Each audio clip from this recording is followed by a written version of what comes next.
नमस्कार, आज की बात में आपका स्वागत है। शुरुआत करते हैं आज की अच्छी खबर से। आज लोकसभा में नारी शक्ति वंदन विधेयक को भारी बहुमत मिला। लोकसभा और विधानसभाओं में महिलाओं को 33% आरक्षण देने वाले बिल का रास्ता साफ हो गया।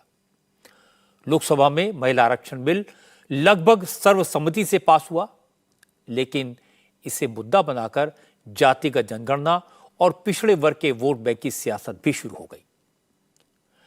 हालांकि आज लोकसभा में सत्ता पक्ष के अलावा विरोधी पक्ष की सोनिया गांधी, डिंपल यादव, सुप्रिया सुले, कनिमोझी जैसे सभी नेताओं के भाषण की शुरुआत इसी लाइन से हुई थी कि मैं सरकार की तरफ से महिला आरक्षण के लिए लाए गए बिल के समर्थन में बोलने के लिए खड़ी हुई हूं। राहुल गांधी ने भी इसी लाइन से शुरुआत की, मैं सपोर्ट करता हूं। सिर्फ एक सांसद असदुद्दीन ओवैसी ऐसे थे जिन्होंने कहा कि वो बिल के खिलाफ खड़े हैं। उनकी पार्टी के दूसरे सांसद ने भी इस बिल के खिलाफ वोट दिया। सिर्फ 2 लोगों ने विरोध किया, बाकी सब ने मिलकर इस बिल को पास कर दिया। लेकिन इसका मतलब यह नहीं कि विरोधी दलों के सांसदों ने पूरे मन से बिना किसी शक शुबे के महिलाओं को उनका हक देने वाले विधेयक को सपोर्ट किया। कई तरह के सवाल उठे, राजनीतिक दांव पेच खेले गए। किसी ने सरकार की मंशा पर शक जाहिर किया, किसी ने पूछा महिला आरक्षण तुरंत लागू क्यों नहीं हो सकता, सरकार जातिगत जनगणना क्यों नहीं कराती।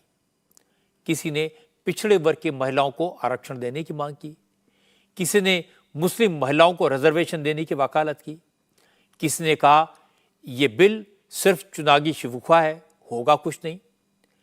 लेकिन आखिर में अमित शाह ने सारे सवालों के जवाब दिए, सारी आशंकाओं को दूर किया और जवाब कन्विंसिंग थे।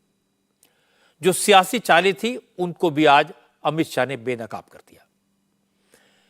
आज लोकसभा में नेताओं के बयान हम सुनेंगे तो क्लियर हो जाएगा कि महिला आरक्षण बिल लागू करना कितना मुश्किल काम था।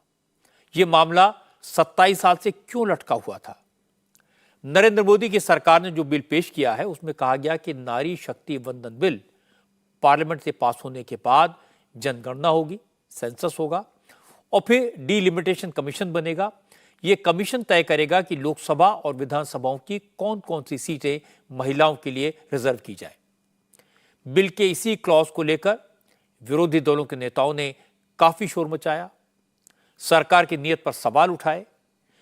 विरोधी दलों ने कहा अगर सरकार की मंशा साफ है तो महिलाओं को रिजर्वेशन तुरंत क्यों नहीं देती, इसमें देर करने की क्या जरूरत है। डीलिमिटेशन के नाम पर इस मामले को 2029 तक लटकाने की क्या जरूरत। बिल पास होते ही महिलाओं को आरक्षण क्यों नहीं दिया जा सकता। इन सारे सवालों का अमित शाह ने बहुत ही साफ और सरल शब्दों में जवाब दिया। हमारी मंशा पर भी सवाल उठाए कि भाई तुरंत अमल में क्यों नहीं लाते हैं, डीलिमिटेशन कमीशन क्यों और 2026 क्यों।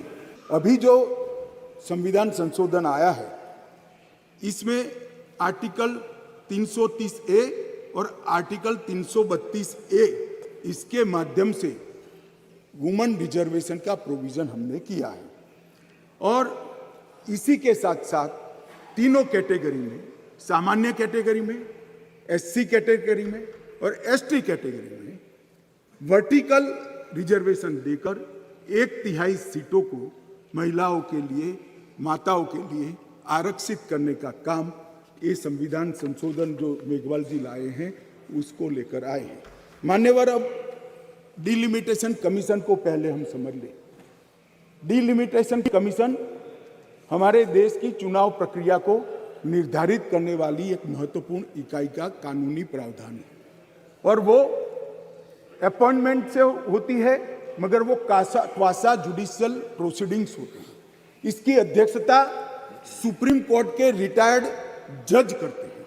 इसके अंदर चुनाव आयुक्त के एक प्रतिनिधि भी होते हैं और भी 2-3 संस्थाओं के प्रतिनिधि होते हैं जो चुनाव की प्रक्रिया के साथ जुड़े हुए होते हैं और इसके कानून के तहत सभी मान्य राजनीतिक दलों के एक सदस्य भी उस डीलिमिटेशन कमीशन के मेंबर होते हैं। अब 1/3 मान्यवर 1/3 सीटों का रिजर्वेशन करना है तो वो सीटों कौन तय करेगा। ये जो कह रहे हैं क्यों नहीं कर देते, कौन करे? हम करें? और फिर वायनाड रिजर्व हो गया है तो आप क्या करोगे? हमको कहोगे कि भाई पॉलिटिकल कर दिया। ओवैसी साहब नहीं, अगर हैदराबाद रिजर्वेशन हो गया, रिजर्व हो गया, तो कहोगे कि भाई पॉलिटिकल रिजर्वेशन कर दिया। इसलिए ये बहुत अच्छा है कि ये डिलिमिटेशन कमीशन जो क्वासा जुडिशियल प्रोसीडिंग से चलता है, हर राज्य में जाकर, हर क्षेत्र में जाकर ओपन हियरिंग देकर ट्रांसपेरेंट पद्धति से इसका नीति निर्धारण करता है, वो डिलिमिटेशन कमीशन से इसका निर्धारण हो। अमित शाह को यह बात इतनी डिटेल में इसलिए समझानी पड़ी क्योंकि बहस के दौरान विरोधी दलों के ज्यादातर एमपीज ने यह मुद्दा उठाया था। सब ने कहा था कि देरी क्यों, अगर पास हो जाएगा तो फिर इसी चुनाव से क्यों नहीं आरक्षण लागू हो सकता। तो अमित शाह को यह बताना पड़ा कि कोई ना कोई तो ऐसा होगा जो तय करेगा कि कौन कौन सी सीटों को आरक्षित किया जाए। यह काम डिलिमिटेशन कमीशन ही कर सकता है। एक और सवाल उठा ओबीसी को लेकर, और सबसे पहले यह सवाल उठाया सोनिया गांधी ने। सोनिया गांधी विपक्ष की तरफ से बोलने वाली पहली वक्ता थी, और सोनिया गांधी हिंदी में स्पीच लिखकर लाई थी। इमोशनल स्पीच थी, अच्छी स्पीच थी। उन्होंने नारी सम्मान, माताओं के त्याग, तपस्या की बात की। सोनिया गांधी ने कहा कि राजनीति में महिलाओं की बराबर की भागीदारी राजीव गांधी का सपना था, जो अब पूरा हो रहा है। इसके बाद सोनिया गांधी ने राजनीतिक बात की। जो मुद्दा अब तक नीतीश कुमार उठा रहे थे, आज सोनिया गांधी ने वही मुद्दा उठाया। सोनिया ने कहा कि जातिगत जनगणना होनी चाहिए। इस कानून के तहत SC ST की तरह पिछड़े वर्ग की महिलाओं को भी रिजर्वेशन मिलना चाहिए। अध्यक्ष महोदय, खुद मेरी जिंदगी का यह बहुत मार्मिक क्षण है। पहली दफा स्थानीय निकायों में स्त्री की भागीदारी तय करने वाला संविधान संशोधन मेरे जीवन साथी राजीव गांधी जी ही लाए थे। उन्होंने लाए थे, जो राज्यसभा में 7 वोटों से गिर गया था। बाद में प्रधानमंत्री PV नरसिम्हा राव जी के नेतृत्व में कांग्रेस सरकार ने ही उसे पारित कराया। आज उसी का नतीजा है कि देश भर के स्थानीय निकायों के जरिए हमारे पास 15 लाख चुनी हुई महिला नेता है। राजीव गांधी जी का सपना अभी तक आधा ही पूरा हुआ है। इस बिल के पारित होने के साथ ही वह पूरा होगा। अध्यक्ष महोदय, कांग्रेस पार्टी इस बिल का समर्थन करती है। हमें इस बिल के पास होने से खुशी है, मगर इसके साथ साथ एक चिंता भी है। मैं एक सवाल पूछना चाहती हूँ। पिछले 13 वर्षों से भारतीय स्त्रियां अपनी राजनीतिक जिम्मेदारी का इंतज़ार कर रही हैं, और अब उन्हें कुछ वर्ष और इंतज़ार करने के लिए कहा जा रहा है। कितने वर्ष? 2 वर्ष, 4 वर्ष, 6 वर्ष, 8 वर्ष? भारतीय राष्ट्रीय कांग्रेस की मांग है कि यह बिल फौरन अमल में लाया जाए, लेकिन इसके साथ ही कास्ट सेंसस कराकर schedule caste, schedule tribe, OBCs की महिलाओं के आरक्षण की व्यवस्था की भी जाए। क्योंकि सवाल महिला आरक्षण का है, इसलिए ज्यादातर पार्टियों की तरफ से महिला सांसदों को ही बोलने का मौका दिया गया, और विरोधी दलों की तरफ से एक मुद्दा कॉमन था कि पिछड़े वर्ग की महिलाओं के लिए भी रिजर्वेशन का इंतजाम किया जाए। समाजवादी पार्टी की सांसद डिंपल यादव ने इसमें मुस्लिम महिलाओं के आरक्षण की बात भी जोड़ दी। डिंपल ने कहा, विमेन रिजर्वेशन बिल का फायदा तभी होगा जब इसमें OBC और मुस्लिम महिलाओं के लिए अलग से कोटा दिया जाए। नारी शक्ति वंदन विधेयक समाजवादी पार्टी की हमेशा से यह मांग रही है कि पिछड़ा वर्ग महिला तथा अल्पसंख्यक महिला को भी इसमें सम्मिलित किया जाए, इसमें उनको आरक्षण दिया जाए। सर, लोकसभा और विधानसभा में तो यह बिल लागू होगा, लेकिन हम ये पूछना चाहते हैं कि राज्यसभा और विधान परिषद में भी लागू होगा कि नहीं लागू होगा। 13 साल से यह बिल अटका हुआ था सर, और लगभग 1 दशक पूरा होने जा रहा है भाजपा की सरकार को, और इस 1 दशक में जब लगभग पूरा होने जा रहा है तब इस सरकार को महिलाओं की याद आई है। तो आखिर क्यों, जब यह 10 वर्ष पूरे होने जा रहे हैं सरकार को, तो महिलाओं की याद आई है अब? सर, मेरा यह सवाल है कि आने वाले चुनाव में यह लागू हो पाएगा कि नहीं लागू हो पाएगा? सर, प्रधानमंत्री जी ने कहा था कि हमें सिद्धि की बात करी थी सर, तो साधना से ही सिद्धि की प्राप्ति होती है, और असली साधना तभी होगी जब हम महिलाओं को उनका पूर्ण आरक्षण देंगे, जब हम ओबीसी महिलाओं को इसमें इंक्लूड करेंगे, जब हम SC/ST महिलाओं को इसमें इंक्लूड करेंगे, और जब हम अल्पसंख्यक महिलाओं को भी इसमें इंक्लूड करेंगे, सम्मिलित करेंगे। शरद पवार की बेटी और एनसीपी की MP सुप्रिया सुले ने भी कहा कि सरकार के पास सदन में संख्या बल की कमी नहीं है, स्पेशल सेशन बुलाया गया है, सरकार को बड़ा दिल दिखाना चाहिए और SC/ST के साथ साथ OBC महिलाओं को भी इसमें कोटा दे देना चाहिए। He yesterday said कि he said that oh ये तो ST/SC OBC का अभी मांग करेंगे। क्यों नहीं मांग करेंगे? सरकार से हम लोग ऑपोजिशन मांग नहीं करेगी तो कौन करेगा? And why not? This is a great golden opportunity on 303, दे दीजिए, nothing wrong. So why is it that we are only asking for something? बड़ा दिल करके आप ST/SC OBC, let's make a constitutional amendment. It's a special session. Let's send a message to this nation that we are committed to ST/SC and OBC. What is wrong with that? And if they have a different view, BJP must clarify that stand. Unless we have a delimitation and census, we are not going to get it, is what I've understood from them. Yes. So then what is this special session? तो अभी नहीं करते तो दिसंबर में कर लेते। तृणमूल कांग्रेस की MP Mahua Moitra ने कहा कि महिलाओं को रिजर्वेशन का पूरा क्रेडिट तो ममता बनर्जी को जाता है, क्योंकि इसकी पहल ममता बनर्जी ने की थी।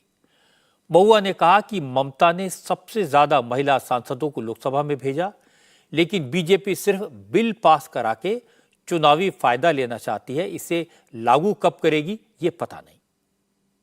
Kaifi Azmi, in 1940, 81 years ago, 82 years ago, before independence, wrote in his poem औरत, उठ मेरी जान, मेरे साथ ही चलना है तुझे।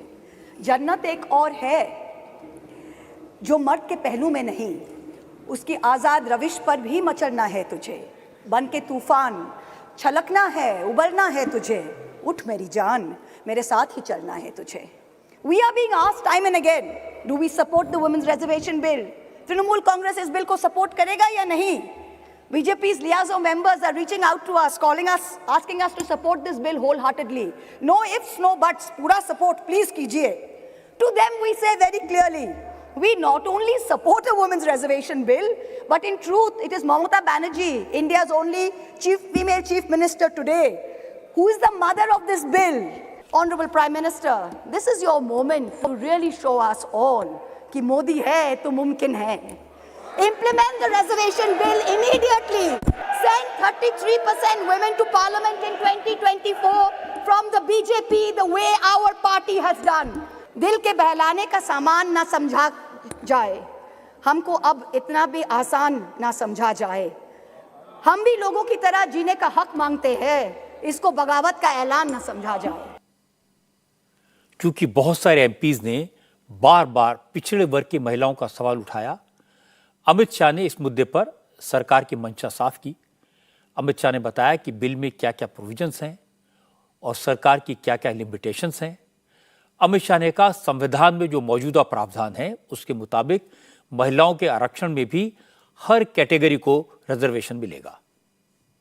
पार्लियामेंट में रिजर्वेशन की जो प्रोविजन है वो आर्टिकल 330 में है, और ये इसी तरह से विधानसभाओं में आरक्षण का जो प्रावधान है ये आर्टिकल 332 में है। ये दोनों रिजर्वेशन अनुसूचित जाति और जनजाति को लागू होती है, दोनों को लागू होती है। मान्यवर, अभी बहुत सारे सवाल उठाए गए, ओबीसी क्यों नहीं, डिलिमिटेशन कमीशन क्यों, और क्यों इतनी देरी कर रहे हैं। मैं सारों के जवाब देना चाहता हूं। सबसे पहला जवाब इस बात का है कि अभी जो विद्यमान संविधान है उसमें 3 कैटेगरी के सांसद यहां चुनकर आते हैं। एक सामान्य कैटेगरी से आते हैं जिसमें हमारे ओबीसी भाई भी होते हैं, बहनें भी होती हैं। दूसरा एससी कैटेगरी से आते हैं और तीसरा एसटी कैटेगरी। अभी ये 3 ही कैटेगरी उपलब्ध है मान्यवर। ये तीनों कैटेगरी में हमने 33% रिजर्वेशन माताओं का कर दिया है। विरोधी दलों के नेता अच्छी तरह जानते हैं, अच्छी तरह समझते हैं, किसी भी पार्टी की सरकार होती महिला आरक्षण बिल को पार्लियामेंट से पास करवाकर तुरंत लागू करना संभव नहीं है। विपक्ष सरकार की इस मजबूरी का फायदा उठाना चाहता है। संविधान के मुताबिक डीलिमिटेशन 2026 से पहले नहीं हो सकता, क्योंकि संविधान में कहा गया है कि डीलिमिटेशन जनगणना के बाद ही होगा और डीलिमिटेशन कमीशन ये तय करेगा कि लोकसभा और विधानसभाओं में सीटों की नई संख्या कितनी हो और महिलाओं के लिए कौन कौन सी सीट रिजर्व की जाए। इसकी जिम्मेदारी भी डीलिमिटेशन कमीशन की है। ये कोई सरकार या कोई राजनीतिक दल तय नहीं कर सकता। तो सरकार की मजबूरी है कि 2026 से पहले कुछ नहीं कर सकती। अब तक 3 बार सीटों का डीलिमिटेशन हुआ है, तीनों बार कांग्रेस की सरकार थी, इसलिए कांग्रेस के नेता तो इस बात को अच्छी तरह जानते हैं। इसके बाद भी सोनिया गांधी समेत विरोधी दलों के नेताओं ने बार बार कहा कि सरकार की मंशा साफ नहीं है, वरना महिला आरक्षण तुरंत लागू कर दिया जाता। इसके पीछे मकसद सियासी है। और मकसद क्या है, ये बात राहुल गांधी ने जो कहा उससे साफ समझ आ गई। पहले कांग्रेस तरफ से जो लिस्ट दी गई थी, उन स्पीकर्स की लिस्ट में राहुल गांधी का नाम नहीं था। दोपहर में खबर दी गई कि राहुल गांधी भी बोलेंगे। स्पीकर ने उन्हें बोलने का मौका दे भी दिया। अमित शाह से ठीक पहले राहुल गांधी बोले। उनकी स्पीच का पूरा मकसद सिर्फ ओबीसी वोट बैंक को साधना था। राहुल ने यह साबित करने की कोशिश की कि सरकार पिछड़े वर्ग के साथ अन्याय कर रही है। मोदी सरकार पिछड़े वर्ग को उसका हक नहीं दे रही है, इसलिए कास्ट सेंसस जरूरी है। राहुल गांधी ने बड़े साफ साफ लफ्जों में कहा कि जो 90 ब्यूरोक्रेट देश चलाते हैं, देश के बजट को कंट्रोल करते हैं, उनमें से सिर्फ 3 ओबीसी कैटेगरी के हैं। उन्होंने कहा कि ये ओबीसी समाज का अपमान है और इसे सिर्फ कास्ट सेंसस से ही सही किया जा सकता है।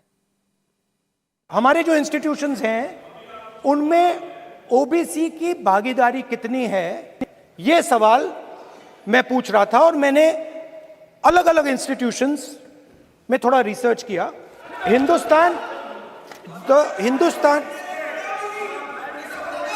The central, don't worry, don't be scared, wait इसका, डरो मत, हम कास्ट सेंसस की बात कर रहे हैं, डरो मत। तो मैंने I check, simple thing I did. I said, look, what is the most important set of people in the government of India? They are the 90 secretaries of the government of India. मैंने ये सवाल पूछा कि ये जो 70 secretary हैं, 90 secretary हैं, ये जो हिंदुस्तान की सरकार को चलाते हैं, जो बजट को चलाते हैं, इनमें से ओबीसी कितने हैं? नरेंद्र मोदी जी प्रधानमंत्री हैं, ओबीसी के लिए काम करते हैं। मैंने यह सवाल पूछा, मैं आपको जवाब देना चाहता हूं। हिंदुस्तान के सेक्रेटरीज 90 में से सिर्फ 3 ओबीसी से हैं। ये ओबीसी कम्युनिटी का अपमान है। तो सवाल उठता है कि इस देश में कितने ओबीसी हैं, कितने दलित हैं, कितने आदिवासी हैं, और उस सवाल का जवाब सिर्फ कास्ट सेंसस से मिल सकता है। ये जो महिला का बिल है, इसको आप पास कीजिए, आज पास कीजिए, ये जो आपके लागू कीजिए, और ये जो डिलिमिटेशन है जो आपने बोला है, और ये जो सेंसस है, इसकी कोई जरूरत नहीं है। 33% आप महिलाओं को सीधा दे दीजिए। और दूसरी बात जल्दी से जल्दी आप कास्ट सेंसस कीजिए, जल्दी से जल्दी जो हमने कास्ट सेंसस किया था उसका डेटा आप रिलीज कीजिए, और अगर आप नहीं करेंगे तो हम कर डालेंगे। राहुल गांधी ये सोचकर आए थे कि वो सचिवों की फिगर बताकर सरकार को फंसा देंगे, सरकार को पिछड़े वर्ग का विरोधी साबित कर देंगे, लेकिन अमित शाह को मौका मिल गया। उन्होंने बाजी पलट दी। पहले तो राहुल गांधी की समझ पर सवाल उठाया। उन्हें बताया कि देश ब्यूरोक्रेट नहीं, सरकार चलाती है, मंत्री चलाते हैं, संसद चलाती है। और इसके बाद अमित शाह ने बता दिया कि पिछड़ों का नरेंद्र मोदी ने कितना ख्याल रखा। उन्होंने बीजेपी के सांसदों, मंत्रियों, विधायकों में पिछड़े वर्ग के रिप्रेजेंटेशन का आंकड़ा बता दिया और आखिर में कहा कि आज़ादी के बाद पहली बार पिछड़े वर्ग के व्यक्ति को प्रधानमंत्री बीजेपी नहीं बनाया, इसलिए ओबीसी की चिंता में विपक्ष घड़ियाली आंसू न बहाए तो बेहतर होगा। अभी हमारे साथी सांसद अभी चले गए। उन्होंने कहा जो लोग चलाते हैं, अब सब लोगों की अपनी अपनी समझ होती है। उन्होंने कहा कि देश जो लोग चलाते हैं उसमें सिर्फ 3 ओबीसी है। अब इनकी समझ है कि देश सेक्रेटरीज चलाते हैं, मेरी समझ है देश सरकार चलाती है। मान्यवर, संविधान की स्कीम है, देश की नीतियों का निर्धारण इस देश की कैबिनेट करती है, इस देश की सरकार करती है, इस देश की संसद करती है। और आंकड़े अगर आपको चाहिए तो मैं बता देता हूं, सुनने के लिए आप बैठे नहीं हो। भारतीय जनता पार्टी के सांसद में 29%, 85 सांसद ओबीसी कैटेगरी के हैं। कंपैरिजन करना है तो आ जाइए। और मान्यवर मंत्री भी 29 ओबीसी कैटेगरी के हैं। बीजेपी के ओबीसी एमएलए 1358 में से 365 है, 27% है। ये सभी ओबीसी का राग आलापने वालों से ज्यादा है। मान्यवर, बीजेपी के ओबीसी एमएलसी 163 में से 65 है, 65 है, 40% है। ये 33% की बात करते हैं। मान्यवर, चुनावी भाषण करना बहुत ठीक है, कोई एनजीओ बनाकर दे देता है, चिट्ठियां आकर पढ़ जाना ठीक है। भैया, मन से पिछड़ा वर्ग का कल्याण करने का काम हमारे नेता नरेंद्र मोदी जी ने किया। नरेंद्र मोदी जी जब पहली बार संसद के अंदर नेता चुने गए और कहा गया उनको भाषण करने के लिए, लिखा हुआ भाषण एक साइड पे रह गया। उन्होंने कहा 2014 में मेरी सरकार दलितों की सरकार है, आदिवासियों की सरकार है, पिछड़ों की सरकार है, महिलाओं की सरकार। और मान्यवर, आज देश के 80 करोड़ गरीबों को घर, शौचालय, बिजली, पानी, दवाई, गैस का सिलेंडर और खाने के लिए अनाज देने के बाद आज माताओं के लिए 33% आरक्षण नरेंद्र मोदी जी लेकर आए हैं। और मोदी जी ने ये जो वादा किया था, मान्यवर, ये जो वादा किया था वो मोदी जी ने पूरा किया है। और ये सारे जो ओबीसी का राग आलपते हैं उनको मैं कहना चाहता हूं, आपकी पार्टियों ने कभी ओबीसी प्रधानमंत्री नहीं बनाया, भारतीय जनता पार्टी ने ओबीसी प्रधानमंत्री बनाया। अब ये समझने की जरूरत है कि आखिर आज सभी विरोधी दलों के नेता पिछड़े वर्ग की, महिलाओं की और जातिगत जनगणना की बात क्यों कर रहे थे। राहुल गांधी ने ओबीसी सेक्रेटरीज का इशू क्यों उठाया। असल में कांग्रेस समेत विरोधी दलों को लगता है विकास के नाम पर मोदी को हराना मुश्किल काम है।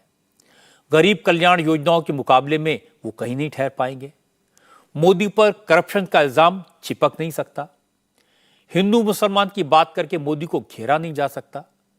तो एक ही रास्ता बचता है, जाति का मुद्दा उठाया जाए। विरोधी दलों को लगता है कि वोट बैंक के लिहाज से पिछड़े वर्ग की संख्या सबसे ज्यादा है, इसलिए जातिगत जनगणना की बात करके पिछड़ों की भावनाओं को भड़काया जाए। इसीलिए नीतीश कुमार ने बिहार में जाति जनगणना का मुद्दा उछाला। एंटी मोदी मोर्चे की सारी पार्टियों को पूरा गणित समझाया। जिसकी जितनी संख्या भारी उसकी उतनी भागीदारी का नारा दिया। अखिलेश यादव तो पहले ही पीडीए को जीत का फॉर्मूला बताते हैं। पीडीए का मतलब है पिछड़े, दलित और अल्पसंख्यक। अब कांग्रेस को भी यह बात समझ आ गई है, इसलिए आज राहुल और सोनिया दोनों ने जातिगत जनगणना की मांग की। लेकिन ये नरेंद्र मोदी की चतुराई है कि तमाम विरोध और सवालों के बावजूद उन्होंने सभी विरोधी दलों को महिला आरक्षण बिल का सपोर्ट करने के लिए मजबूर कर दिया और ये बिल लोकसभा में बिना किसी विरोध के पास हुआ। इंटरेस्टिंग बात है कि बिल की मुखालफत सिर्फ 2 सांसदों ने की, एक असदुद्दीन ओवैसी और दूसरे उन्हीं की पार्टी के सांसद इम्तियाज जलील। उनका विरोध का कारण वही था जो हमेशा होता है, मुस्लिम महिलाओं को रिजर्वेशन क्यों नहीं दिया गया। ओवैसी ने आरोप लगाया कि महिला आरक्षण बिल सिर्फ अपर कास्ट को फायदा पहुंचाने के लिए लाया गया है। This Modi government wants increased representation for Savarna women. They don't want representation for OBC women and for Muslim women, sir.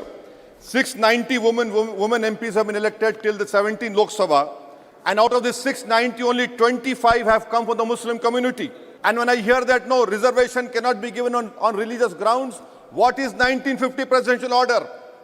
It is a deceive. You're deceiving the Muslim community by denying them this quota in this women reservation, sir. You want a parliament which consists of only bade log. You don't want people from Chote Log to enter in this August House, sir. And may I know that the Prime Minister is OBC. You have only 120 OBC MPs in August House. You have 232 upper caste MPs. The Prime Minister says I'm an OBC, but you're not looking after your own OBC, sir. No woman MP has entered from Jain community. Can Amit Shah stand up and say, why is there a no Jain MP? And in conclusion, I would say, I would blame Sardar Patel and Nehru for deceiving the minorities in the Constituent Assembly. Had they been honest, the Muslim representation would have been higher over here.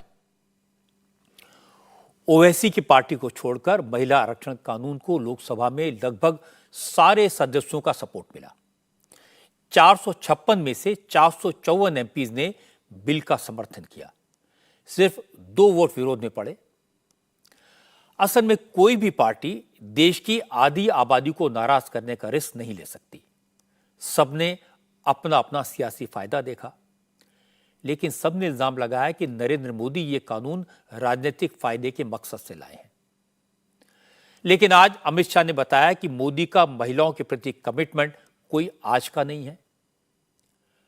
Amit Shah ने जो बताया उसे समझने की जरूरत है। नरेंद्र मोदी जब BJP के संगठन में थे, उन्होंने पार्टी से यह प्रस्ताव पास करवाया था कि बीजेपी के ऑफिस बेरर में 1/3 जगह महिलाओं के लिए आरक्षित कर दी जाए। गुजरात में जब मोदी मुख्यमंत्री थे तो जो भी उपहार उन्हें मिलते थे उनका हर साल ऑक्शन होता था और ऑक्शन से आने वाला पैसा गरीब लड़कियों की पढ़ाई पर खर्च किया जाता था। जिस दिन नरेंद्र मोदी ने गुजरात का मुख्यमंत्री पद छोड़ा, मुख्यमंत्री के तौर पर जितनी भी सैलरी उन्हें मिली थी वो सारी तनख्वाह उन्होंने लड़कियों की शिक्षा के लिए डोनेट कर दी। प्रधानमंत्री बनने के बाद नरेंद्र मोदी ने महिलाओं के लिए शौचालय बनाने का बड़ा फैसला किया और इसका जिक्र कई बार हुआ है कि कैसे शौचालय बनने से महिलाओं की रोज रोज की दिक्कतें कम हुई, उनकी सेहत और उनकी सुरक्षा दोनों सुनिश्चित हुई। इसी तरह मोदी ने चूल्हे की आग से होने वाले धुएं पर ध्यान दिया। इस त्रासदी से महिलाओं को बचाने के लिए उज्ज्वला के तहत गैस कनेक्शन दिए। नल से जल योजना भी महिलाओं को ध्यान में रखकर बनाई गई, क्योंकि गांव देहात में महिलाओं की आधी जिंदगी सिर्फ पानी भरने में गुजर जाती थी। मुस्लिम महिलाओं के लिए 3 तलाक का कानून बनाया। तो इस बैकग्राउंड में अगर देखें तो मोदी पर यह आरोप फिट नहीं बैठता कि वो महिलाओं की चिंता सिर्फ चुनाव के लिए करते हैं। यह कहना कि महिला आरक्षण बिल सिर्फ वोटों के लिए लाया गया, कमजोर आर्गुमेंट लगता है। लेकिन एक बात मैं फिर से कहना चाहता हूं कि कोई भी नेता, कोई भी पार्टी अगर लोक कल्याण के काम करके वोट मांगना चाहती है तो इसमें क्या प्रॉब्लम है। महिला आरक्षण के माध्यम से, महिला आरक्षण का कानून बनने से महिलाओं को देश की सत्ता में भागीदारी मिलेगी, लोकसभा विधानसभाओं में उनकी संख्या बढ़ेगी, उनके अधिकार बढ़ेंगे, उनका मान बढ़ेगा। ये एक ऐसा फैसला है जिसका स्वागत सबको करना चाहिए और मैं राजनीतिक दलों की प्रशंसा करूंगा कि सारे मतभेद भुलाकर लोकसभा में लगभग सर्वसम्मति से इस बिल को पास किया गया। आज एक और बड़ी खबर कनाडा को लेकर आई। भारत के कड़े रुख के बाद आज कनाडा की सरकार का सुर बदला बदला दिखाई दिया। कल कनाडा के प्राइम मिनिस्टर जस्टिन ट्रूडो ने भारत सरकार पर कनाडा में खालिस्तानी आतंकवादी की हत्या कराने का इल्जाम लगाया था। एक इंडियन डिप्लोमेट को कनाडा से बाहर निकालने का फरमान सुनाया था, लेकिन जब भारत ने करारा जवाब दिया, सख्ती दिखाई, तो आज जस्टिन ट्रूडो ने कहा उनका इरादा भारत सरकार को भड़काने का नहीं था, वो तो भारत को वही बता रहे थे जिसके संकेत मिले थे। लेकिन ट्रूडो के इस बयान से भारत सरकार के रुख पर कोई असर नहीं हुआ, कोई परिवर्तन नहीं हुआ।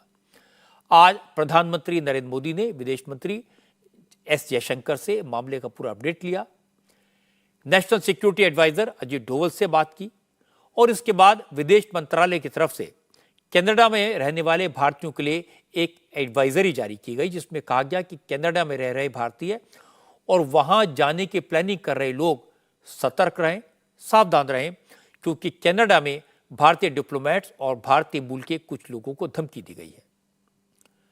विदेश मंत्रालय ने कहा कि कनाडा में भारतीय लोग उन इलाकों में जाने से बचें जहां भारत विरोधी घटनाएं हो चुकी हैं। कनाडा के प्राइम मिनिस्टर जस्टिन ट्रूडो ने इल्जाम लगाया था कि उनके यहां एक खालिस्तानी नागरिक की हत्या में भारतीय एजेंसियों का हाथ होने के संकेत मिले हैं। हालांकि आज ट्रूडो ने कहा कि वो भारत को भड़काने की कोशिश नहीं कर रहे, वो तो सिर्फ सच सामने रखना चाहते हैं। भारत और भारत की सरकार को ये मामला पूरी गंभीरता से लेने की जरूरत है। हम ये काम कर रहे हैं। हम ना तो उकसाने की कोशिश कर रहे हैं, ना तनाव बढ़ाने का प्रयास कर रहे हैं। हम सिर्फ वो तथ्य सामने रख रहे हैं जो हमें मालूम है और हम भारत की सरकार के साथ मिलकर काम करना चाहते हैं ताकि ये मामला सही प्रक्रिया के तहत सामने आ सके। आज सबसे अहम बात यह है कि भारत और भारत की सरकार इस मामले को पूरी गंभीरता से ले। ये बेहद गंभीर है और अंतर्राष्ट्रीय कानून और दूसरे नजरियों से इसके दूरगामी नतीजे निकल सकते हैं। और कनाडा के लिए, जैसा कि मैंने कल कहा था, कि हम शांत रहेंगे, हम अपने लोकतांत्रिक सिद्धांतों और मूल्यों पर अड़े रहेंगे। हम सबूतों को जुटाएंगे और ये पक्का करेंगे कि इसके लिए जिम्मेदार लोगों की जवाबदेही सुनिश्चित हो सके। आज ट्रूडो का सुर बदला हुआ था, लेकिन उन्होंने इल्जाम तो ये लगाया था कि खालिस्तान के आतंकवादी हरदीप निज्जर की हत्या में भारतीय एजेंसियों का हाथ हो सकता है। हालांकि कनाडा ने इसका कोई सबूत, कोई एविडेंस अब तक नहीं दिया है, लेकिन कनाडा की सरकार 4 देशों के साथ अपने 5 आइज अलायंस के देशों को भी भारत के खिलाफ बयान देने के लिए उकसा रही है। 5 आइज अलायंस में कनाडा के अलावा अमेरिका, ब्रिटेन, ऑस्ट्रेलिया और न्यूजीलैंड शामिल हैं। अब तक इनमें से किसी भी देश ने कनाडा का साथ नहीं दिया है। न्यूजीलैंड ने कनाडा को सपोर्ट नहीं किया और ब्रिटेन ने साफ कर दिया इस मामले का उसके और भारत के रिश्तों पर कोई असर नहीं पड़ेगा। अमेरिका और ऑस्ट्रेलिया ने कनाडा के आरोपों पर चिंता तो जताई, लेकिन कनाडा के कहने पर भारत की आलोचना करने से इनकार कर दिया। ऑस्ट्रेलिया के विदेश मंत्री पेनी वोंग ने कहा, कनाडा सरकार के आरोप गंभीर हैं, इनसे 2 देशों के रिश्तों पर असर पड़ सकता है। देखिए, खबरें चिंताजनक हैं और जहां तक मेरी जानकारी है तो जांच अभी चल रही है, लेकिन जाहिर है कि ये बहुत चिंताजनक खबरें हैं और जैसा कि मैंने कहा है कि हम इस पर अपने पार्टनर देशों के साथ नजर बनाए हुए हैं और हम ऐसा करते रहेंगे। हाँ, आपकी अपेक्षा के मुताबिक हमने ये मुद्दा भारत में अपने समकक्ष लोगों से उठाया है। लेकिन ऑस्ट्रेलिया के प्राइम मिनिस्टर एंथनी अल्बनीज से जब ये पूछा गया, कनाडा के सरकार के आरोपों के बारे में बात की गई, तो उन्होंने साफ साफ कह दिया कि वो जस्टिस ट्रूडो की तरफ इस तरह के गंभीर मसलों पर पब्लिकली बयानबाजी नहीं कर सकते। अल्बनीज ने कहा कि ये इंटेलिजेंस का मामला है और इंटेलिजेंस पर मीडिया में चर्चा नहीं की जाती। We don't talk about security briefings from Five Eyes. The as part of the Five Eyes group. Well, I do have discussions with Prime Minister Trudeau, but one of the things that I do, unlike my predecessor, I don't send out text messages. I keep those discussions confidential. Justin Trudeau is a friend of mine. He's a fine Prime Minister of Canada. I was pleased to engage with him at the G20. He has expressed his concerns about this on behalf of the Canadian government, and the Australian Foreign Minister, Penny Wong, has also expressed concerns. Australia के prime minister जब media से बात कर रहे थे, उसकी एक साइडलाइट भी मिली। आपको याद होगा, जब मोदी ऑस्ट्रेलिया गए थे तो वहां के प्राइम मिनिस्टर एंथनी अल्बनीज़ ने उन्हें बॉस कहा था। कनाडा के साथ विवाद के बीच जब एक जर्नलिस्ट ने अल्बनीज़ से पूछा क्या उन्हें मोदी को बॉस कहने पर कोई पछतावा तो नहीं है, तो अल्बनीज़ ने उन्हें चिल आउट करने के लिए कहा।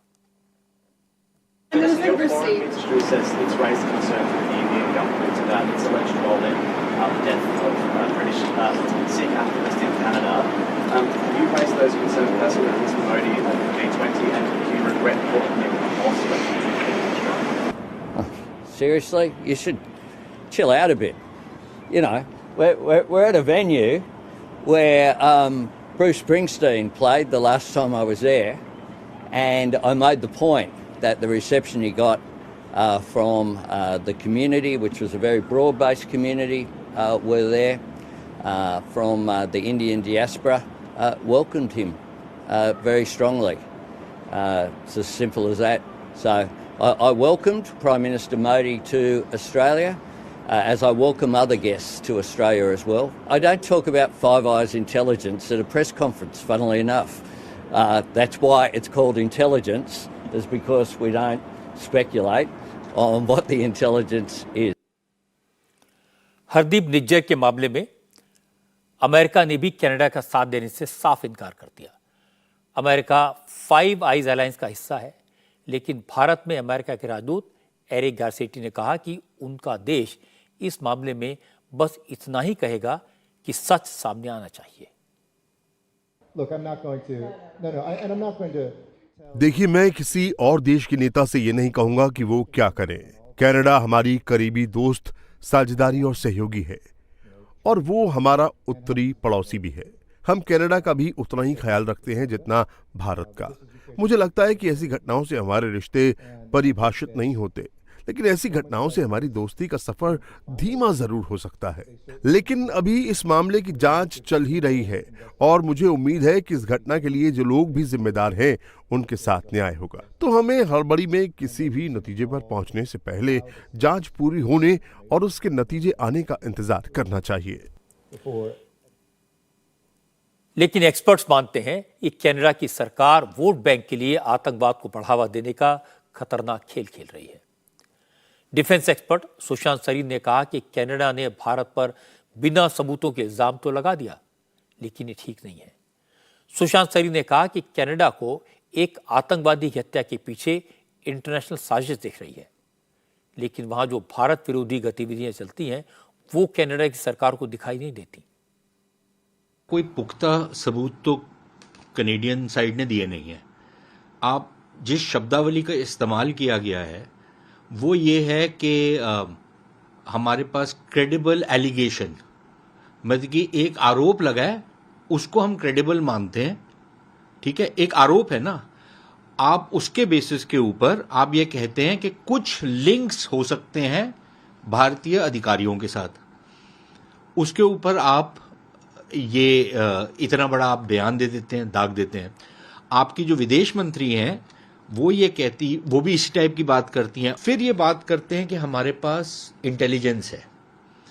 इंटेलिजेंस आपके पास इसकी तो है, और वो जो तमाम जो दहशतगर्द या माफिया के लोग या जो हथियारों की तस्करी करते हैं, जो कनाडा में बैठ के भारत में कत्लेआम करवाते हैं और ओपनली क्लेम करते हैं अपने फेसबुक और ट्विटर के अकाउंट पे कि हमने ये काम करवाया है, और छाती ठोक करके बोलते हैं कि हमने ये काम करा है या हमारे कारिंदों ने ये काम करा है, या जो स्मगलिंग कर रहे हैं ड्रग्स की, पाकिस्तानियों के साथ मिल करके, उसमें आपकी जो इंटेलिजेंस है वो क्या घास चरने चली जाती है? मैंने आपको बताया कि खालिस्तानी आतंकवाद को लेकर साथी देशों ने कनाडा को सपोर्ट करने से इनकार कर दिया, लेकिन इस मामले में कोई रोल न होने के बावजूद पाकिस्तान कूद गया। पाकिस्तान के पूर्व विदेश मंत्री बिलावल भुट्टो जरदारी ने कहा कि कनाडा सरकार के आरोपों से साबित हो गया कि भारत एक आतंकवादी मुल्क है और वो पूरी दुनिया में हिंदुत्ववादी आतंकवाद फैला रहा है। अब दुनिया को भारत के खिलाफ कार्रवाई करनी चाहिए।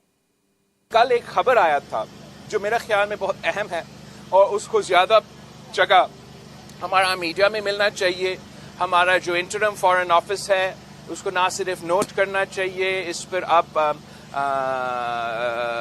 वाज़ेह बयान आना चाहिए कि जो कनाडा के वज़ीर आज़म ने अपना पार्लियामान में इल्ज़ाम लगाया कि भारत ने एक कैनेडियन शहरी को, सिख कैनेडियन शहरी को कनाडा में कत्ल किया है, ये बहुत बहुत बड़ा इल्ज़ाम है।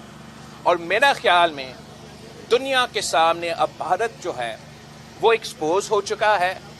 कब तक इंटरनेशनल कम्युनिटी और ख़ास तौर पे जो हमारा वेस्ट के दोस्त हैं वो भारत के इस किस्म के वाक़यात को इग्नोर करते रहेंगे? It is time for the international community to accept that India has become a rogue Hindutva terrorist state that not only has conducted terrorism in Kashmir, not only have we in Pakistan caught their spies involved in terrorism in our country, but they have now been caught violating the sovereignty of a NATO member state. This is not only a violation of Canadian sovereignty, this is a violation of international law. Justin Trudeau ने भारत को बदनाम करने की जो कोशिश की, लगता है उसका असर सिर्फ बिलावल भुट्टो पर हुआ, बाकी लोगों पर यह कोशिश नाकाम हो गई। कनाडा के प्राइम मिनिस्टर ने भारत को ऐसे देशों की लिस्ट में शामिल करने का प्रयास किया था जो विदेशों में राजनीतिक विरोधियों की हत्या करवाते हैं, लेकिन किसी ने उनका साथ नहीं दिया। यह भारत के प्रति लोगों के विश्वास और प्रधानमंत्री मोदी की गुडविल का नतीजा है। ट्रूडो को अपने देश में भी विरोध का सामना करना पड़ा, शायद इसीलिए उनके तेवर ढीले हो गए। सच तो यह है कि कनाडा में बैठे खालिस्तानी संगठनों को आईएसआई से फंड मिलता है। हमारे पंजाब में आग लगाने की, लोगों को भड़काने की कोशिश कई साल से की जा रही है। पिछले हफ्ते आपकी अदालत में मैंने विदेश मंत्री डॉक्टर जयशंकर से पूछा था कि पाकिस्तान खुद इतना बेहाल है फिर भी आतंकवादियों की फंडिंग क्यों करता है। उन्होंने बताया था यह पाकिस्तान की फितरत है और पाकिस्तान की असलियत का खुलासा वहां के former prime minister Nawaz Sharif ने भी किया है। बिलावल भुट्टो भारत के बारे में जो अनाप शनाप इल्जाम लगा रहे हैं, उनको पहले नवाज शरीफ की यह बात सुन लेनी चाहिए। नवाज शरीफ कह रहे हैं कि भारत चांद पर लैंडिंग कर रहा है, G20 समिट ऑर्गेनाइज कर रहा है और पाकिस्तान दुनिया में घूम घूम कर भीख मांग रहा है, क्योंकि पाकिस्तान में तो रोटियों के भी लाले पड़े हुए हैं। आज हिंदुस्तान चांद पे चला गया है, G20 की मीटिंग्स वहां होती हैं। ये तो सब कुछ हमें करना चाहिए था। ये तो हमारी तकदीर में होना चाहिए था। ये तो हमारी किस्मत में होना चाहिए था कि हम ये करते। 1990 जब मैं पहली दफा वजीर आजम बना, दिसंबर 1990, हिंदुस्तान ने पाकिस्तान की तकलीद की। इकोनॉमिक रिफॉर्म ऑर्डर, आसन इकबाल बैठा हुआ, पूछें, नहीं तो सरताज अजीज साहब से जाके पूछें घर में। इकोनॉमिक रिफॉर्म ऑर्डर हमारा उन्होंने कॉपी किया और अपने मुल्क को आज देखें कहां ले गए हैं। वाजपेयी साहब जब वजीर आजम बने तो $1 बिलियन हिंदुस्तान के खजाने में नहीं था, लेकिन आज उनके पास $600 बिलियन जो है ना वो कहां से आ गया है। और हम $1 बिलियन आज भी मुल्क जाके मांग रहे हैं। क्या इज्जत है हमारी आज? उनकी नजरों में भी क्या इज्जत है? चाइना से हम मांगते हैं, अरब मुल्कों से हम मांगते हैं। हमारा वज़ीर आज़म जाके उसको मजबूर होता है वो मांगने के लिए। और आज डिफॉल्ट के दहाने पहुंचे हुए हैं हम। ये अपने मुल्क के साथ कर क्या दिया हमने कि आज गरीब रोटी को तरसता है, वाकई रोटी को तरसता है। नवाज शरीफ ने जो कहा वो एक कड़वा सच है। बिलावल भुट्टो इस सच को सुन लेते तो बेहतर होता। सब जानते हैं पाकिस्तान की बेहाली के बावजूद वहां की फौज, वहां की एसआई अभी भी दहशतगर्दों को पालने पोसने का काम छोड़ नहीं रही। ये उनकी आदत हो गई है। पाकिस्तान के लोग मानते हैं कि उनका यह हाल इसलिए हुआ कि फौज और आईएसआई ने विकास के बजाय आतंकवाद को सपोर्ट करने पर ज्यादा जोर दिया। भारत में आतंकवादी भेजकर खून खराबा किया, पीओके में लॉन्चिंग पैड बनाए। इसी का नतीजा है कि आज पाकिस्तान के कब्जे वाले कश्मीर के लोग मोदी मोदी के नारे लगाते हैं। जब वो भारत के कश्मीर में बेहतरी देखकर अपनी बेहाली को देखते हैं तो वो भारत आना चाहते हैं। और आपको एक और अच्छी खबर दे दूं, इसरो के वैज्ञानिक 2 दिन बाद 22 सितंबर को चांद पर मौजूद रोवर प्रज्ञान और लैंडर विक्रम को स्लीपिंग मोड से जगाने की कोशिश करेंगे। शुक्रवार को एक बार फिर रोवर और लैंडर से संपर्क करने की कोशिश की जाएगी। इसरो की तरफ से कहा गया कि 2 दिन के बाद 22 सितंबर को चांद पर सूर्य फिर उदय होगा, रात खत्म होगी। जैसे ही सूरज की किरणें पड़ेंगी तो रोवर प्रज्ञान और लैंडर विक्रम की बैटरीज चार्ज हो जाएंगी। इसके बाद इसरो को चांद पर मौजूद रोवर और लैंडर से वैज्ञानिक कांटेक्ट करने की कोशिश करेंगे। अगर कामयाबी मिल गई तो ये बहुत बड़ी कामयाबी होगी। आज उत्तर प्रदेश के शाहजहांपुर में पुलिस ने एक अपराधी शहबाज को एनकाउंटर में मार गिराया। यूपी में पुलिस की जीप पलट गई। जीप में बैठे हत्या के आरोपी ने दरोगा का रिवॉल्वर छीनकर भागने की कोशिश की। पुलिस पर फायरिंग की। उसके कुछ ही मिनट में पुलिस ने जवाबी फायरिंग में आरोपी को मार गिराया। पुलिस के इस एनकाउंटर के बाद शाहजहांपुर के लोगों की दहशत काफी कम हुई है। दरअसल जो अपराधी शहबाज आज एनकाउंटर में मारा गया, उसने कल ही हत्या की ऐसी वारदात को अंजाम दिया था जिससे पूरा शहर गम और गुस्से में था। मंगलवार सुबह शाहजहांपुर के बाजार इलाके में असिस्टेंट प्रोफेसर आलू गुप्ता की हत्या उनके घर में घुसकर कर दी गई थी। पुलिस के मुताबिक अपराधी लूट के मकसद से घर में घुसे। अपराधियों ने सिर्फ आलू गुप्ता की हत्या ही नहीं की बल्कि परिवार के 9 सदस्यों को घायल कर दिया। इनमें छोटे छोटे बच्चे भी हैं। हालांकि शोर शराबा सुनकर आसपास के लोग इकट्ठा हो गए। एक आरोपी को दबोच लिया। 5 मिनट में पुलिस पहुंच गई। पुलिस ने शहबाज नाम के बदमाश को गिरफ्तार कर लिया। पुलिस ने आरोपी का मेडिकल कराया और इसके बाद जब पुलिस उसे कोर्ट लेकर जा रही थी तब उसने भागने की कोशिश की। एक सब इंस्पेक्टर की सरकारी रिवॉल्वर छीनकर पुलिस पर फायरिंग की। पुलिस के जवाबी कार्रवाई में शहबाज मारा गया। जब उसको मेडिकल के बाद में माननीय न्यायालय में पेश करने के लिए ले जाया जा रहा था, वहाँ पर जो हमारी जीप है या जो वाहन था जिससे उसको लेके जा रहे थे, तो अचानक से उसके सामने जो ये हमारे गाय आ जाने के कारण गाड़ी हमारी डिसबैलेंस हुई। उसको साइड में वो रुकी। उसी दौरान इसने मौका पाकर जो हमारे दरोगा थे हितेश, जो उसके अंदर साथ में थे, उनकी होल्स्टर से जो पिस्टल उसको छीन ली इसने और छीन कर ये तुरंत से पीछे कूदा और उसने फायर करते हुए ये ईख जो गन्ने का खेत है उसके अंदर भाग गया। वहाँ पे उसको ललकारा गया कि पहले आप अपना सरेंडर कर दीजिए। उसके बावजूद भी उसने ऐसी चीज़ें ना करते हुए पुलिस पार्टी को फायर किया। पुलिस ने भी आत्मरक्षार्थ जो लिमिटेड रिटेलिएशन में फायर किए, जिसमें जो अपराधी था वो घायल हुआ। सीएससी में डॉक्टर के द्वारा उसको मृत घोषित कर दिया। एनकाउंटर में मारा गया आरोपी शहबाज पास के सराय इलाके का रहने वाला था। पहले भी इस इलाके में हुई हत्या के मामले में उसे आरोपी बनाया गया था।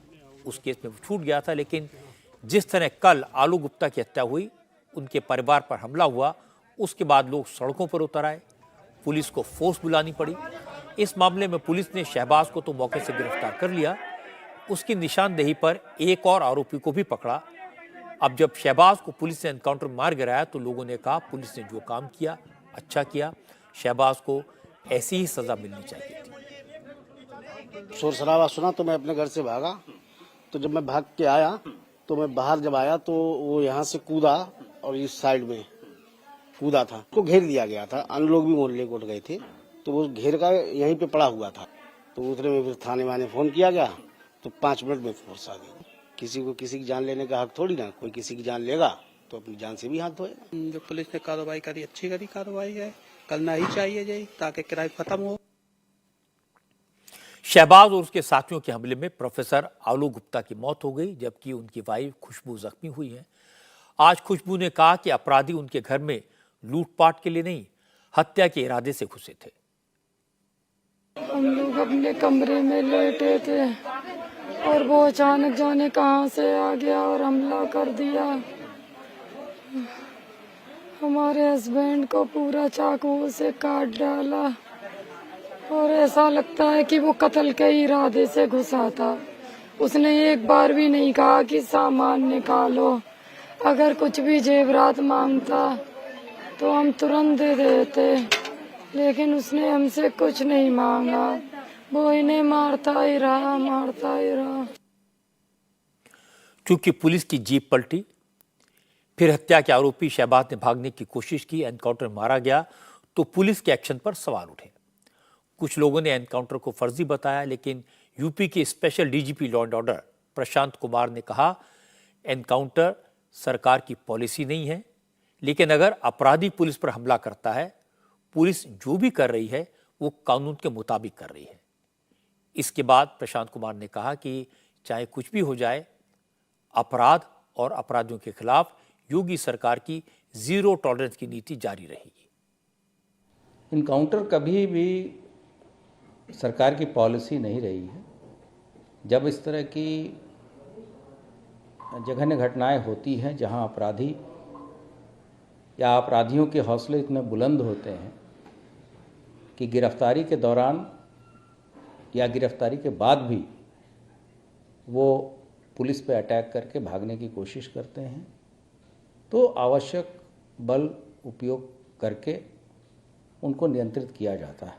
एक जगह चोरी करने के लिए घुसे और वहाँ जघन्य हत्याकांड को अंजाम दिया, और गिरफ्तारी के बाद से जब पुलिस उसे कोर्ट में ले जा रही थी तो पुलिस का रिवॉल्वर छीन के ही उस पर अटैक की कोशिश की गई। ऐसी स्थिति में पुलिस ने न्यूनतम पुलिस बल का उपयोग करते हुए उसको इनकैपेसिटेट किया। उस दौरान एक अभियुक्त की इलाज के दौरान मृत्यु भी हुई है। 2017 से ही अपराध और अपराधियों के प्रति जो जीरो टॉलरेंस की नीति है, उसमें लगातार कार्रवाइयाँ हो रही हैं। हो सकता है कि एडीजी के इस जवाब के बाद भी कुछ लोग एनकाउंटर पर सवाल उठाएं, इस पर सियासत करने की कोशिश करें, लेकिन जहां तक आम जनता का सवाल है, वो पुलिस के एक्शन से खुश हैं, क्योंकि योगी आदित्यनाथ ने पुलिस को हिदायत दी है कि बेकसूर को छेड़ा न जाए और अपराधियों को छोड़ा न जाए। पुलिस के एक्शन की वजह से उत्तर प्रदेश में अपराधियों के हौसले पस्त हुए हैं, उनके मन में डर पैदा हुआ है। पूरे उत्तर प्रदेश में कानून व्यवस्था की हालत में सुधार हुआ है। लोग अब खुलेआम बिना डर के घूम फिर सकते हैं, और इसके लिए योगी आदित्यनाथ की तारीफ होनी ही चाहिए। महाराष्ट्र में इस समय गणेश उत्सव की धूम है, और सबसे ज्यादा चर्चा है मुंबई में लाल बाग के राजा की। लाल बाग के राजा के दरबार में एक ही दिन में करोड़ों रुपए का चढ़ावा आया है। कल गणेश चतुर्थी के दिन 25 लाख से ज्यादा भक्तों ने लाल बाग के राजा के दर्शन किए थे। आज दान पेटी खोली गई तो पता लगा कि लाल बाग के राजा को 42 लाख रुपए कैश चढ़ाए गए। भक्तों ने करीब 200 ग्राम सोना और 5.5 किलो से ज्यादा चांदी के गहने भी बप्पा को अर्पित किए हैं। मन्नत पूरी होने पर सोने और चांदी के मोदक, छोटे छोटे त्रिशूल भी भेंट किए गए। इंडिया वर्ल्ड कप जीते, इस अर्जी के साथ क्रिकेट का एक बैट भी चढ़ाया गया। लाल बाग के राजा का दरबार 28 सितंबर तक सजा रहेगा, और उम्मीद की जा रही है कि ऐसे ही हर गुजरते दिन के साथ चढ़ावा बढ़ता ही जाएगा। गणेश उत्सव के मौके पर महाराष्ट्र के मुख्यमंत्री एकनाथ शिंदे सुपरस्टार सलमान खान के साथ दिखाई दिए। एकनाथ शिंदे सलमान की बहन अर्पिता के घर पहुंचे। यहां गणेश पूजा का आयोजन था। एकनाथ शिंदे ने गणपति के दर्शन किए, सलमान के परिवार से मुलाकात की।